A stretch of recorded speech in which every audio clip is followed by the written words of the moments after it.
எங்கள் ஊர் பெருமாள் சாரங்கபாணி. அவருடைய இவர் தாயார் பேர் கோமலவல்லி தாயார். அந்த கோமலவல்லி தாயாருக்கு என்ன ஒரு விசேஷம்னா படிதாண்டா பத்தினின்னு பேர். அதாவது உற்சவங்கள்லாம் பெருமாள் தான் எழுவர், கூட உபயநாச்சியார் தான் வருவார். தாயாருக்குன்னு உற்சவம் நடக்கும், ஆனால் அது அந்த பிரகாரத்துக்குள்ளே தான் நடக்கும், வெளியில் வராது. பொங்கலுக்கு மறுநாள் கணுப்பிடி வைக்கிறதுக்கு வருவாள். அதுவும் கோவில் குளத்து பொத்தாமரை குளம், அதுக்கு குளத்துக்கு வரமாட்டேன், அந்த கதவுக்கு அண்ணன்ட தான் தாயார் வச்சுருப்பார்.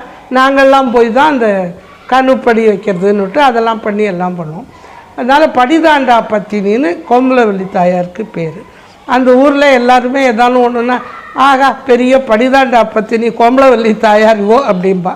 ரொம்ப அழகான நிகழ்ச்சிகள் அது. இப்போ தாயார் ரொம்ப அழகாக இருப்பாள், பார்க்கறதுக்கு ரொம்ப நல்லா இருப்போம். அந்த கோவிலுக்குள்ளேயே உற்சவங்கள்லாம் நடக்கும் எல்லாம்.